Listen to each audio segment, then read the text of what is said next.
Gene Simmons is one of the most recognizable rock stars in the world. He built a larger-than-life persona with his demon makeup, fire-breathing stunts, and unforgettable stage presence. But behind the fame, fortune, and wild antics, Simmons' career has also been shadowed by controversy. From outrageous public remarks and lawsuits to questionable business moves, the rock icon has faced several scandals that threaten to tarnish his image. So what were the scandals that almost ruined Gene Simmons? Let's take a closer look. Gene Simmons has always carried a reputation for arrogance and egotism, and truth be told, he has never really tried to deny it. Known by his stage persona, The Demon, Simmons was the bassist and co-lead singer of the legendary rock band Kiss. With his fire-breathing antics, blood-spitting theatrics, and devilish stage makeup, he became one of the most unforgettable figures in rock history. One of Gene's most famous traits is his unusually long tongue, which became a signature part of his persona and added to his wild, rebellious image. But it wasn't just his look or tongue that set him apart. He was often referred to as the God of Thunder, a nickname born from the Kiss track God of Thunder from their 1976 album Destroyer. Simmons sang the lead vocals on the track, and it quickly became one of the band's defining songs. Over the years, he fully embraced this powerful title, turning it into part of his brand. From his custom-made bass guitar, dubbed the God of Thunder's heavily modded 1959 model, to collaborations with big companies like Gibson, Simmons made sure the world remembered who he was. But while his confidence helped him build an empire, it also earned him plenty of criticism. Simmons unapologetically promotes his business ventures and often brags about his success, sometimes in ways that rub people the wrong way. His blunt, no-nonsense attitude often comes off as insensitive. He has made comments like, "I'm not here to be your friend, I'm here to make money," a statement that sums up his business philosophy but also adds fuel to accusations that he only cares about wealth and fame. Beyond arrogance and egotism, Gene Simmons' views on women and sexuality have created just as much controversy. Views on women and sexuality. Simmons has never shied away from saying exactly what he thinks, no matter how shocking it might sound. And when it comes to women, his comments often sparked outrage. In interviews, Simmons has suggested that women should use their sexuality as a tool to gain more money and power. He argued that beauty and desire are powerful forces, and that women who recognize this could use it to their advantage. For some, this came across as empowering advice. For many others, it sounded sexist, objectifying, and deeply problematic. But in true Gene Simmons fashion, he didn't seem to care about the backlash. One of the boldest examples came while promoting his book, On Power, My Journey Through the Corridors of Power and How You Can Get More Power, where he told the New York Post that women could climb higher in life if they leaned into their sexuality. That kind of statement didn't just raise eyebrows, it fueled headlines, debates, and criticism that followed him for years. But if you thought that was where the controversy ended, think again. Simmons has repeatedly bragged about his personal life, especially when it comes to women. Over and over, he's claimed to have slept with thousands of partners, not hundreds, thousands. In fact, on his reality show, Gene Simmons' Family Jewels, and in his autobiography, he openly boasted about keeping count. By 2010, he said the number was around 5,000 women, but it didn't stop there. Simmons claimed he had proof of every single one, taking a Polaroid picture after each encounter, and even keeping the hotel keys where it happened. Whether people believe this claim or not, it painted him as someone who cared more about bragging rights than privacy or respect. So what drove Gene Simmons to boast about such an outrageous number? For years, it seemed like just another one of his over-the-top claims, part of the demon persona he built both on stage and off. But then, something happened that made people realize there might be more truth to it than anyone expected. After finally tying the knot with Shannon Tweed, his longtime partner, and the mother of his two children, Nick and Sophie, Simmons' past came crashing into his present. Shannon discovered the key to the infamous lockboxes that Gene had spoken about for years. Inside was the Polaroids, the ones he claimed he'd taken of every encounter. This wasn't just rock and roll myth-making. There they were, thousands of photos locked away like some bizarre trophy collection. What happened next was unlike anything fans had ever seen. On their reality show, Gene Simmons' Family Jewels, Shannon confronted him, not in anger, but in what she later described as a loving confrontation. And in one of the most shocking moments of reality TV, Shannon had every single Polaroid burned on national television. The past literally went up in flames. For many viewers, it was the first time they saw cracks in Gene's armor. The rock star who had always been in control, unapologetic and boastful, was suddenly vulnerable. standing beside his wife as she erased decades of his controversial history. But the story doesn't end there. And then came something that only added fuel to the fire. In 2017, Gene Simmons faced accusations of sexual misconduct at a radio station event. Simmons denied the allegations, but the damage was done. His reputation, already polarizing, became even more complicated. Was he simply a larger-than-life rock star whose behavior was exaggerated for effect? Or was there a darker side to the man who proudly called himself the Demon? Insensitive public comments. When it comes to speaking his mind, Gene Simmons has never been the kind of person to hold back, and sometimes that habit has landed him in serious trouble. One of the most damaging controversies he faced came in 2014, when he made shocking remarks about mental health and suicide. During an interview, Simmons dismissed people struggling with depression in a way that stunned even longtime fans. He painted a picture of someone standing on top of a building, ready to jump, and bragged that he'd be the guy to shout, "Jump!" As if that wasn't bad enough, he went further. Talking about a hypothetical 20-year-old from Seattle who said they were depressed, Simmons' blunt advice was, "Kill yourself." The comments might have been brushed off as another one of his outrageous, unfiltered rants, except the timing couldn't have been worse. Just days before, the world had lost beloved comedian Robin Williams, who died by suicide after battling depression and early stages of Parkinson's disease. People were grieving. Conversations about mental health were becoming more urgent. And into that atmosphere, Gene's words felt not just insensitive, but cruel. The backlash was immediate. Fans, critics, and even fellow musicians called him out. Several radio stations went as far as banning Kiss's music from their playlists for a time, sending a clear message. Words matter. Simmons, who had built his career on shock value and being unapologetic, suddenly found himself on the defensive. Faced with outrage and calls for more compassion in how public figures discuss mental health, Simmons eventually issued an apology. He admitted his remarks were wrong and said they had been misunderstood or taken out of context, but by then, the damage had already been done. For many, this moment revealed just how out of touch Simmons could be when it came to sensitive issues that affect millions of people around the world. Yet as history shows, this wasn't the last time Gene's words would spark outrage. If anything, the mental health scandal added another layer to the already controversial image of the man who proudly calls himself the Demon. It's not just Gene Simmons' shocking comments that have gotten him into trouble. Sometimes it's his business moves that spark outrage, trademark and money-driven behavior. Over the years, Simmons has made it clear that he doesn't just see himself as a rock star. To him, Kiss isn't only a band, it's a business empire. And when you look at the things he's tried to trademark, you start to see why critics often call him greedy. One of the biggest controversies came when Simmons attempted to trademark the famous metal horns or rock-on hand gesture, the one fans flash at concerts all over the world. To rock lovers, this symbol is almost sacred. It's been around for decades, long before Kiss, and is widely associated with Ronnie James Dio, the legendary Black Sabbath and Dio frontman, who popularized it after learning the gesture from his Italian grandmother.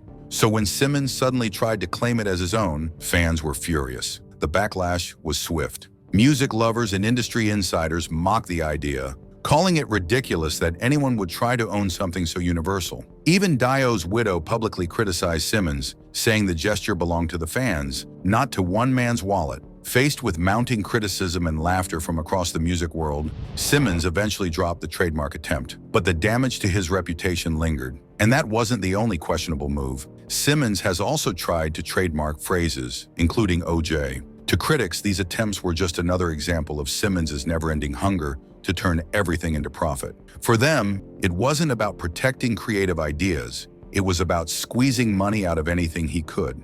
What makes this all the more controversial is that Simmons openly admits it. He's often said Kiss is not just a band, it's a brand. He has no problem reminding people that his focus is money first, music second. On one hand, you can admire the honesty and business savvy. It's why Kiss merchandise is everywhere, from lunchboxes to comic books to coffins. But on the other hand, it fuels the image of Simmons as a man who will try to trademark the air you breathe if he thinks he can get away with it. When Gene Simmons faced heavy backlash for trying to trademark the metal horns hand sign, many thought he might soften his stance or admit it was a mistake. But when asked in an interview with the Windsor Star, a Canadian newspaper, if he had any regrets, Simmons gave an answer that shocked some and perfectly fit his bold persona. He said he regretted nothing. In his words, he wakes up every morning and lets his conscience be his guide. Then instead of backing down, he doubled down. He bragged about owning the Moneybag logo, a literal drawing of a bag with a dollar sign on it. He even claimed he had trademarks on things like the term motion pictures. When people told him, "You can't do that," his response was simple and unapologetic. "Actually, I can. I can do anything I want to do." It wasn't just talk either. Simmons has legally owned the Moneybag logo since 1978. Think about that for a second. Long before most people ever considered trademarks as part of rock culture, Simmons was already making sure he had rights to something that screams cash. A literal picture of money owned by the self-proclaimed God of Thunder. For fans, this interview captured everything people either love or hate about Simmons. On one side, you have a business genius who has always been one step ahead, turning symbols into profit. On the other, you have a man so unapologetically obsessed with wealth that he seems to embody greed itself. And here's the kicker. When Simmons says he owns all kinds of things, he's not exaggerating. From band names to phrases to logos, he's built a vast empire of trademarks that extends far beyond music. To him, it's not just about songs or fame. It's about leaving a financial footprint everywhere he can. Feuds with other musicians. When it comes to opinions, Gene Simmons has never been shy, and some of his most controversial remarks have been about other artists. Despite being an artist himself, Simmons often criticizes fellow performers, especially when it comes to the question of who deserves to be in the Rock and Roll Hall of Fame. Take Madonna, for example. Simmons has argued that while she may be an incredible entertainer and pop icon, she doesn't belong in a Hall of Rock and Roll. The same goes for Prince, an artist celebrated worldwide for his genius and innovation. To Simmons, the issue wasn't talent, it was definition. He firmly believes that rock and roll should be reserved for a very specific type of music, guitar-driven, original songwriting with a certain edge. And he didn't stop there. Simmons has been vocal about boy bands like One Direction and NSYNC, dismissing them as groups without the kind of lasting cultural weight, or, as he put it, gravitas, that bands like the Beatles had. To him, these groups may have sold millions of records and broken fan records, but they never changed the world. Even bigger than that, Simmons has taken a firm stand against pop and hip-hop artists being inducted into the Hall of Fame at all. His view, if it isn't rock, it doesn't belong. Period. To him, the hall should be a sacred place reserved only for rock and roll artists who fit his strict criteria. Of course, not everyone agrees. Many fans and critics argue that music evolves, and the Hall of Fame should reflect those changes. After all, artists like Madonna and Prince pushed boundaries in ways that shaped culture just as much as rock bands did. But Simmons isn't easily swayed. He's built his career on strong opinions, and this is one hill he refuses to climb down from. Gene Simmons has never been one to bite his tongue, and that includes when it comes to people closest to him, his own bandmates. Even with Paul Stanley, his longtime partner in creating Kiss, Gene has been openly critical. He's questioned some of Paul's business decisions, especially when it came to deals involving the company that bought Kiss. For two men who built a billion-dollar brand together, their partnership hasn't always been smooth sailing. But the real fireworks often came with Ace Frehley and Peter Criss, the original guitarist and drummer of Kiss. Their history with Simmons is a roller coaster, full of highs, reunions, and explosive lows. From the very beginning, issues of money, roles in the band, and most of all, substance abuse created deep cracks in their relationship. Gene has often accused them of being unprofessional, unreliable, and unable to carry their load as the band pushed toward greater fame. Of course, Ace and Peter didn't stay quiet either. They fired back at Simmons and Stanley over the years, accusing them of being controlling and taking too much credit for the band's success. This back and forth has kept the Kiss family feud alive for decades, with bitterness resurfacing every time the idea of a reunion comes up. And yet, there were moments of reconciliation. The 1996 reunion tour proved that when the original four got back together, the magic was undeniable. Fans flocked to see them, and for a time, it looked like old wounds might finally heal. But behind the scenes, the same problems lingered. Simmons, who has always positioned himself as the business brain of the band, couldn't ignore what he saw as destructive patterns, especially with Frehley and Criss battling substance abuse. The cycle repeated: fights, firings, and grudging reunions. Through it all, Gene's words have often added fuel to the fire. He doesn't just tell his side, he tells it loudly. And every time he does, it sparks new waves of controversy, reminding fans that Kiss wasn't just about makeup and music. It was also about egos, clashing personalities, and a constant struggle for power. In 2014, Gene Simmons was hit with a loss that went far beyond business.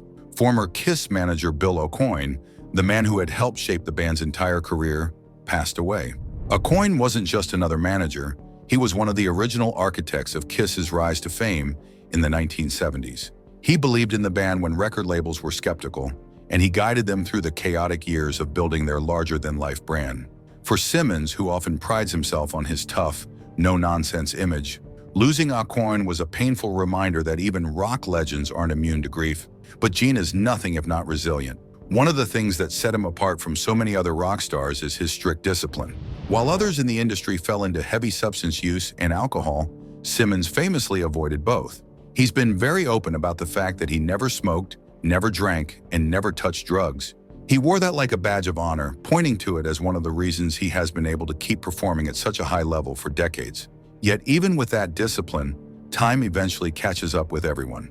In 2023, during a Kiss concert in Brazil, fans watched in shock as Simmons suddenly had to leave the stage mid-performance. At first, the details weren't clear, and whispers began flying online.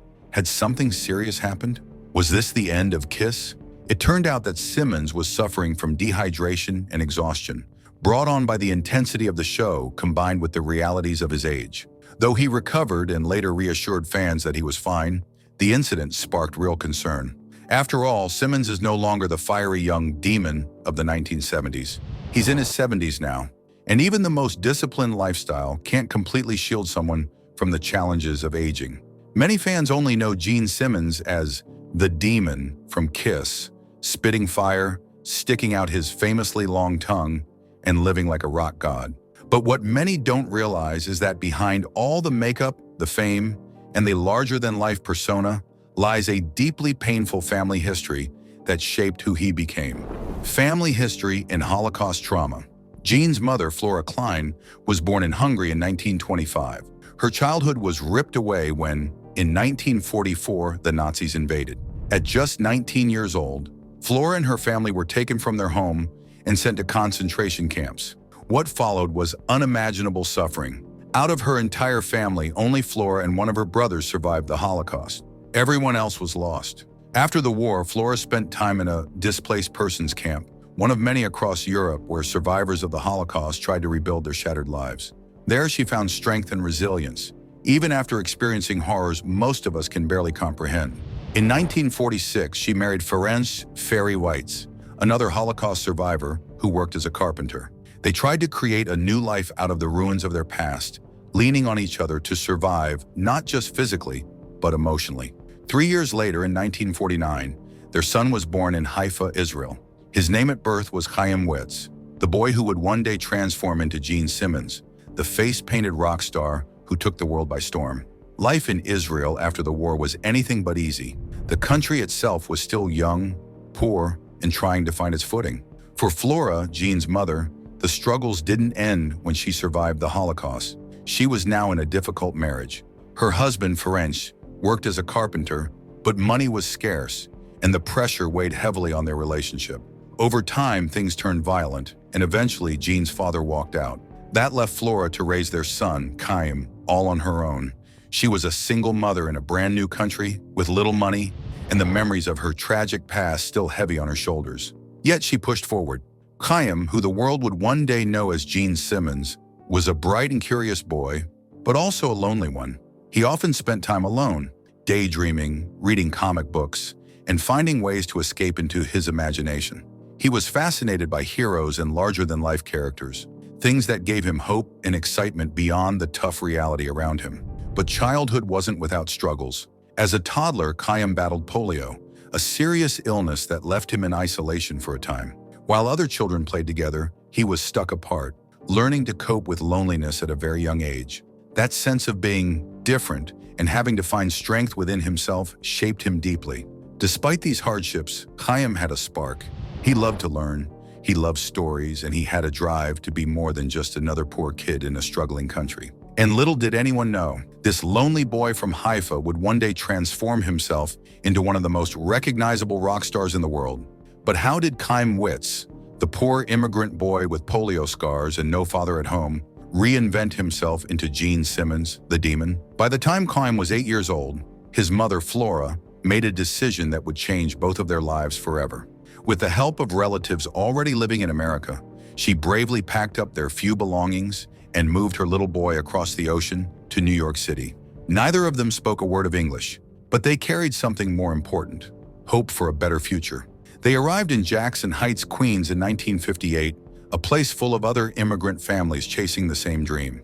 Life wasn't easy. Flora worked tirelessly to provide for her son, while young Chaim struggled to fit in. Wanting to sound more American, he reinvented his name. He took his mother's maiden name, Klein, and chose Gene as his first name. Slowly, Chaim Witz disappeared, and Gene Klein was born. It was in those early New York years that Gene began to dream big. Surrounded by comic books, monster movies, and the exciting sounds of rock and roll, he decided that music would be his way out. With his mother's quiet but powerful support, he threw himself into learning and performing. But even as he embraced this bold new American identity, Gene never forgot the pain his mother had endured.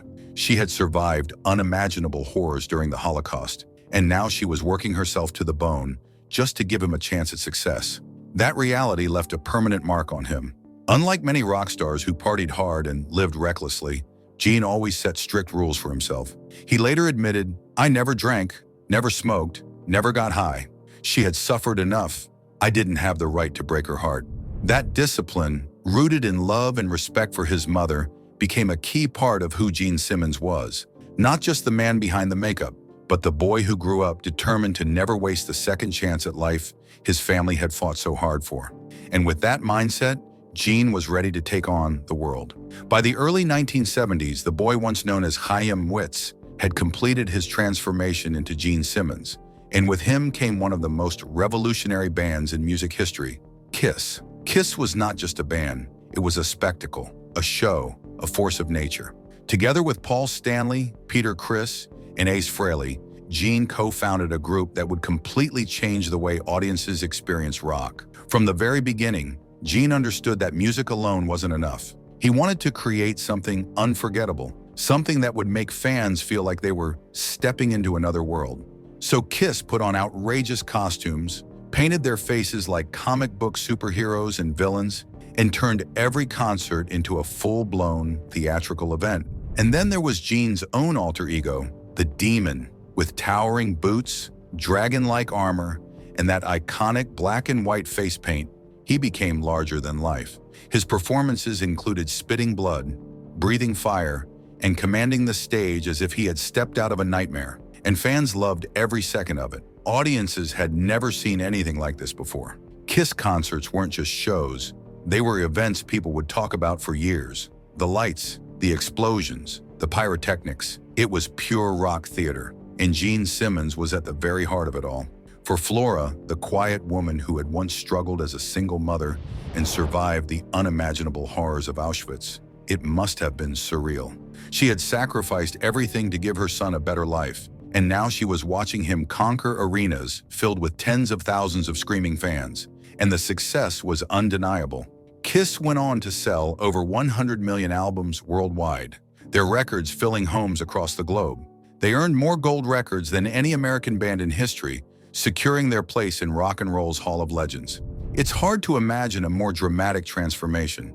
From a lonely immigrant boy with polio scars in Queens to a fire-breathing rock god adored by millions. Gene Simmons had not only reinvented himself, he had reinvented what it meant to be a rock star. But here's the twist. Behind the armor, the blood, and the fire, Gene never forgot where he came from. Every time he stood on that stage as the Demon, he carried with him the strength of his mother's resilience and the determination of a boy who refused to let his past define him. And that's why Gene Simmons didn't just play rock and roll, he became a legend. In December 2018, Gene Simmons faced one of the most painful moments of his life. His beloved mother, Flora Klein, passed away at the age of 93. To the world, Gene was the Demon, a fire-breathing rock star, a music mogul, a larger-than-life figure. But to Gene himself, the person who truly defined him wasn't a fellow musician or a famous friend. It was his mother. Flora wasn't just the woman who raised him. She was, in Gene's words, the best mother in the world, my mentor, my moral compass. Everything about who he became, the discipline, the drive, The refusal to ever fall into drugs or alcohol came from her strength in her story. She had survived the darkest chapter in human history, losing almost her entire family in the Holocaust, yet she never allowed bitterness to consume her. Instead, she dedicated her life to giving her son a future.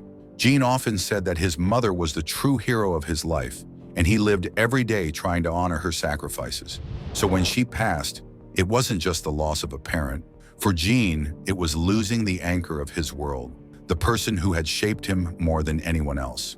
He admitted that her death left a hole in his heart that could never really be filled. And yet, even in his grief, her lessons stayed with him.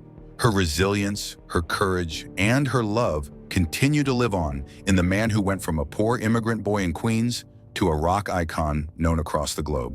This family history of survival and resilience is something Jean has carried with him his whole life. Though he doesn't always speak about it in public, it explains so much about his drive, his toughness, and even his controversial bluntness. He grew up in the shadow of unimaginable trauma, raised by a mother who had seen humanity at its absolute worst and still managed to keep going. And when you look at it that way, it makes sense why Gene Simmons often says he doesn't believe in excuses.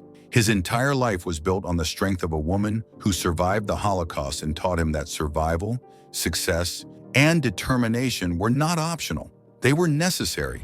If this deep dive into Gene Simmons' scandals and the incredible story behind them kept you watching, hit that like button to let us know. Drop a comment below and tell us what shocked you most about Gene's journey.